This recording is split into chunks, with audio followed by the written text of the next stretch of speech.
is if you consent to this research, that's problematic, right? Because then what I'm saying is there's no way to gain access, right? There's no way to gain access to the benefits that I want unless I consent, quote unquote. It's obviously forced consent. I consent to its coercion to the research. So that's another infraction on the gatekeeper. Obvious infraction on the researcher is that the gatekeeper has recognized that for whatever reason the researcher is not qualified or the conditions have not been met and denies the researcher access to the sampling population, and the researcher bribes the gatekeeper, right? And so it's not that the gatekeeper evoked this idea of compensation, but that the idea of compensation in terms of bribery came up in order to gain access. And if it's accepted, then both the researcher and the gatekeeper are contributing to the ethical violation, right? Both of them are. Okay. The next point, which I probably should have done first, which is labeled A here, I just discussed B, is that potential participants, right? Potential participants are kicked out of the program if they don't agree to participate in the project, right? So there could be an ethical violation in terms of those seeking entrance into the sampling population, whatever it might be, because there are some benefits in being in the population. And those benefits could be denied, access could be denied unless you participate in the research. Ethical violation on the terms of the gatekeeper. What would motivate the gatekeeper to do that? Maybe financial compensation in terms of the researcher. Problematic. There could also be the case that there's an ethical violation here where individuals who are already receiving benefits, and this doesn't just have to do with the VA, it's just a clear example, but individuals who are already receiving benefits and who are already members of the sampling population could be ejected, could lose their benefits, lose access, right? Gatekeeper is in control of access. Lose access to those benefits, lose access to the privileges of being a member of the sampling population. They could effectively be kicked out. Right? They could be kicked out if they don't participate. So I go to someone who's already an existing member of the sampling population, who's already receiving benefits from his or her membership in whatever the population might be. I'm the gatekeeper. I was just approached by a researcher, and I say, hey, Bob, there's a researcher here. He wants to talk to you about, your participation in World War II, what have you. Nah, I'm tired of talking about that story. I've told that story a million times. Not interested. I go to Bob then. I say, well, Bob, you need to recognize that if you don't do this for me, then I'm just saying that you might not get your benefits, right?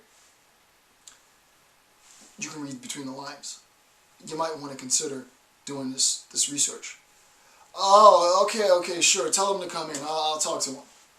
Ethical violation, right? Ethical violation.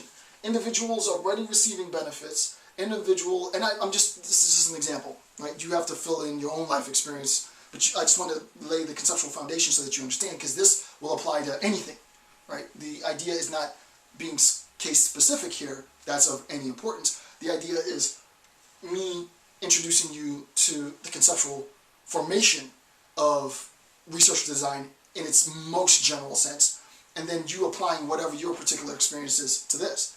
The idea is that and as you can see, there are very many instances of ethical violations, right? Ethical violations insofar as individuals who are seeking access to the sample population and its benefits are denied, and their entrance and admittance to the sampling population is contingent on participation. Ethical violation. Ethical violation in terms of those who are already existing members of the sampling population, the potential participants, and that those who refuse to participate in the research project are ejected because of their refusal to participate. Ethical violation. Ethical violation in terms of gatekeeper requiring or mandating compensation for access, researcher access to potential participants. Ethical violation. Ethical violation in terms of researcher bribing, coercing gatekeeper to facilitate in the access to participants. Violation. Violation, ethical violation in terms of researcher not gaining, and we saw this already, not gaining consent from proper consent and making sure that consent is, as we saw in the last section, renegotiated frequently in terms of his or her direct contact with the participant. There are many different instances in which, especially when we're talking about members of a vulnerable or protected population, which is itself safeguarded by gatekeepers, this whole reason of having a gatekeeper, so that, piranha researchers don't just come in and start tampering with people's brains. It's important to recognize that insofar as we're talking about this type of research and the format for the research, there are unfortunately many instances in which ethical violations will and can arise. And the example that I gave on the last page, page 10, was an example from last year. Okay, so that explains the actual image that I presented. So it's important to recognize, right, and this is right beneath it, important, as part of a researcher's fieldwork, the researcher must account for possible ethical infractions in obtaining and analyzing qualitative data.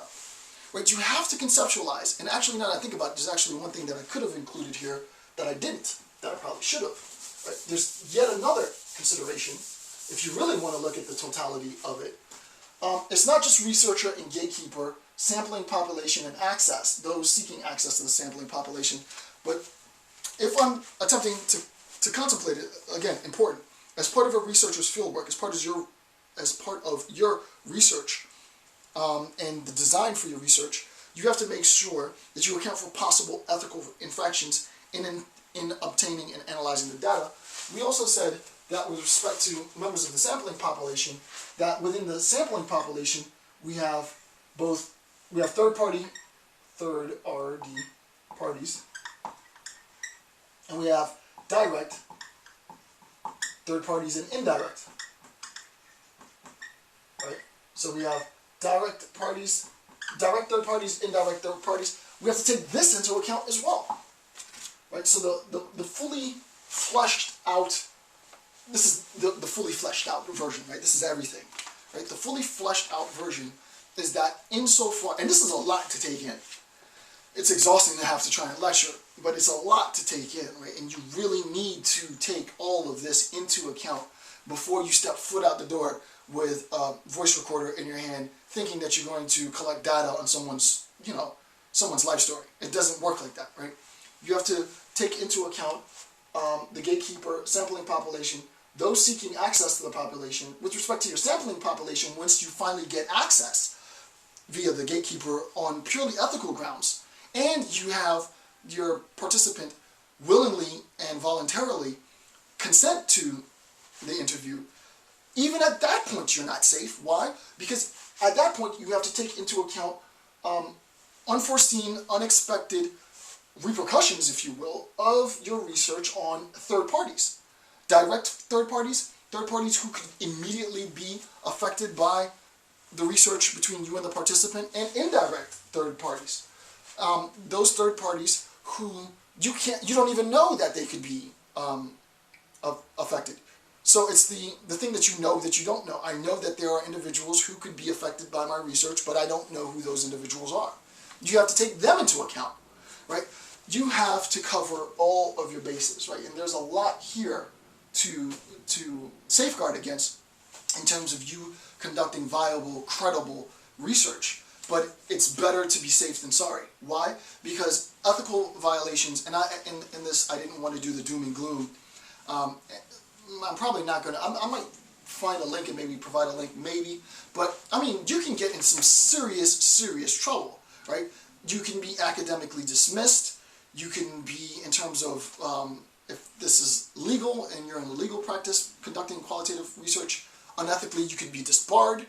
You could end up in jail, right? There's a lot that could happen from you thinking that this is, this Dr. Campbell was telling me that I have to do and incorporate ethical considerations, and he's been talking about this for 6 hours now, but I don't see what all the fuss is. I wouldn't be talking about this for 6 hours if it wasn't important. It's extremely important, not just because there are judicial